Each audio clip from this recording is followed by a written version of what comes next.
Hi നമസ്കാരം. എല്ലാവരും കേട്ട് കാണുമല്ലോ ഇപ്പോൾ നമ്മളുടെ മോഹൻലാൽ ലാലേട്ടൻ ഒരു കേസ് കൊടുത്ത കാര്യം. എന്താണ് സംഭവമെന്നറിയാമോ നിങ്ങൾക്ക്? മോഹൻലാൽ ഡൽഹി ഹൈക്കോടതിയിൽ ഒരു പെറ്റീഷൻ ഫയൽ ചെയ്തിട്ടുണ്ട്. ആ കേസ് എന്തിനെക്കുറിച്ചാണെന്ന് അറിയണ്ടേ? AI ആർട്ടിഫിഷ്യൽ ഇൻ്റലിജൻസിനെ ഉപയോഗിച്ചുകൊണ്ട് അദ്ദേഹത്തിൻ്റെ വോയിസ്, ശബ്ദം, ഫേസ് ഓർ ഇമേജ്, മുഖം, ഡയലോഗ്സ്, സംഭാഷണം അനുമതിയില്ലാതെ ഉപയോഗിക്കുന്നതിനെതിരെയാണ്. അതായത് AI മിസ്യൂസ് തടയാനാണ് അദ്ദേഹം കേസ് കൊടുത്തിരിക്കുന്നത്. ഇന്ന് എല്ലാവർക്കും അറിയാം, ഇന്ന് AI ഉപയോഗിച്ച് ആരുടെയും മുഖവും ശബ്ദവും കോപ്പി ചെയ്യാൻ കഴിയും. ഇത് മിസ്യൂസ് ചെയ്താൽ എന്തൊക്കെ സംഭവിക്കുമെന്നറിയാമോ? ഫേക്ക് വീഡിയോസ് ഉണ്ടാക്കും, സ്കാംസ്, ഡിഫോമേഷൻ തുടങ്ങിയവ എല്ലാം സംഭവിക്കും. അതുകൊണ്ട് തൻ്റെ പേഴ്സണാലിറ്റി റൈറ്റ് പ്രൊട്ടക്റ്റ് ചെയ്യാൻ വേണ്ടിയിട്ടാണ് മോഹൻലാൽ കോടതിയെ സമീപിച്ചത്. മോഹൻലാലിന് തൊട്ട് മുൻപ് തന്നെ അമിതാഭ് ബച്ചനും അനിൽ കപൂറുമൊക്കെ തന്നെ ഇങ്ങനെ ചെയ്തിട്ടുണ്ട്. ഇവർക്കെല്ലാം തന്നെ കോർട്ട് അനുകൂലമായിട്ടുള്ള ജഡ്ജ്മെൻ്റാണ് കൊടുത്തിട്ടുള്ളത്.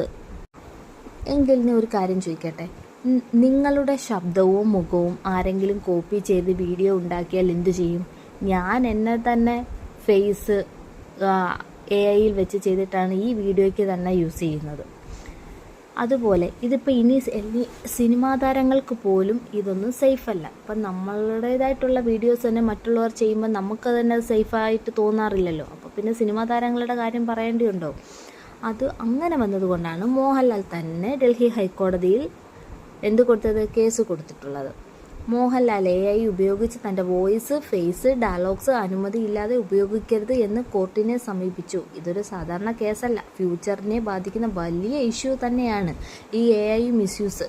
ഓക്കെ, AI ഉപയോഗിച്ച് ആരുടെയും ഫേസ്, വോയിസ് എക്സാക്റ്റായിട്ട് കോപ്പി ചെയ്യാൻ പറ്റും. ഇതിനെ എന്ത് വിളിക്കും? ഡീപ്പ് ഫേക്ക് എന്ന് തന്നെ വിളിക്കും. ഒരാളിൻ്റെ മുഖം ഉപയോഗിച്ച് ഫേക്ക് വീഡിയോ ഉണ്ടാക്കിയാൽ എന്തൊക്കെ സംഭവിക്കുമെന്ന് നിങ്ങൾക്കറിയാമോ? റെപ്യൂട്ടേഷൻ ഡാമേജ് ഉണ്ടാവും, മണി സ്കാം ഉണ്ടാവും, ഫേക്ക് ന്യൂസ് സ്പ്രെഡ് ആവും, നിങ്ങളും ഇതിൻ്റെയൊക്കെ വിക്ടിമാകാം. ഇന്ത്യയിൽ ഇത് പേഴ്സണാലിറ്റി റൈറ്റ് വയലേഷൻ എന്നാണ് പറയുന്നത്. അതുകൊണ്ട് തന്നെ മോഹൻലാൽ കോടതിയിൽ പോയത് അദ്ദേഹത്തിൻ്റെ പേഴ്സണാലിറ്റി റൈറ്റ് വയലേഷൻ ചെയ്തതുകൊണ്ടാണ് അങ്ങനെ പോയത്. ഇനി അതുകൊണ്ട് എല്ലാവരും എന്ത് ശ്രദ്ധിക്കണം? മറ്റുള്ളവരുടെ പിക്ചറോ ഇമേജസോ വോയിസോ എല്ലാം യൂസ് ചെയ്യാതെ AI വെച്ച് യൂസ് ചെയ്യാതെ നോക്കണം. ഇനി AI ഉപയോഗം ശ്രദ്ധിക്കണം. ഓക്കെ, ഈ വീഡിയോ ഷെയർ ചെയ്യൂ. എല്ലാവരും അവെയറായിട്ട് ഇരിക്കണം. ഫോളോ ഫോർ മോർ ലീഗൽ അറിവുകൾ.